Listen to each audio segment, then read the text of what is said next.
Сәлеметсіздер ме? Қазақ тілі мен әдебиеті кафедрасының аға оқытушысы Қанапина Беғанша Төлеуханқызы. Салғастырмалы грамматика пәні. Сабақтың тақырыбы қазақ және орыс тілдеріндегі сөздің морфемалық құрамы. Грамматика қазақ және орыс тілдерінде де екі саладан тұрады: морфология және синтаксис. Морфология гректің морфе, форма, логос, ұғым, ілім деген сөзінен алынған сөз және оның морфемалары туралы ілім. Қазақ және орыс тілдерінде сөздің морфологиялық құрамында ортақ ұқсастықтар көп. Екі тілде де морфология сөздің мағыналары мен қызметтерін талдайды. Сөздің түрлі өзгеріске түсіп, әртүрлі қызмет атқаратынын зерттейді. Қазақ және орыс тілінде морфология құрылысына қарай мынадай міндеттерден тұрады. Орыс тіліндегі мағыналы қосымша морфемалардың шығуымен сипатталады. Грамматикалық көп мағыналы қосымша морфема арқылы орыс тіліндегі көп түрлілік шығу тегімен ажыратылады. Орыс тіліндегі морфемаларға үш немесе одан да көп жұрнақтардың жалғануы мүмкін. Сөздің негізгі жасалу жолдары: морфологиялық, синтаксистік, лексикалық, морфологиялық, лексикалық, семантикалық. Екі тілде сөздің морфологиялық жасалу жолдары жиі кездеседі.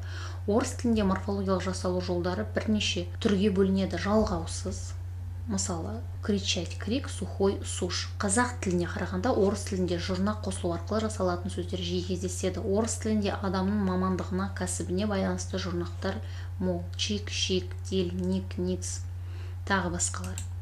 Ал қазақ тілінде мамандыққа байланысты көбіне ш, ш, кергер жұрнақтары қолданылады: балықшы, әнші, қайраткер, қаржыгер. Орыс тілінде кейбір жұрнақтар род категориясына сай адамның жынысын нұсқайды: рыбак, рыбачка.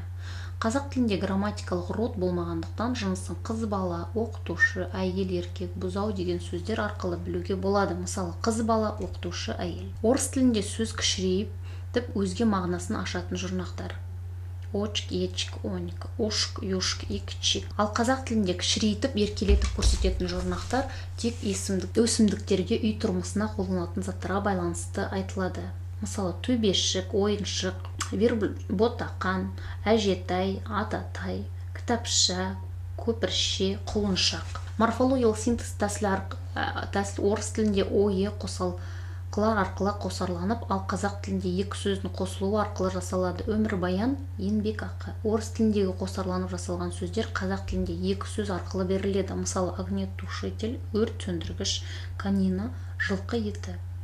Лексикалық семантикалық тәсіл арқылы жасалатын сөздер көп мағыналы болып келеді. Орыс тілінде мир, дружба, мир, вселенная.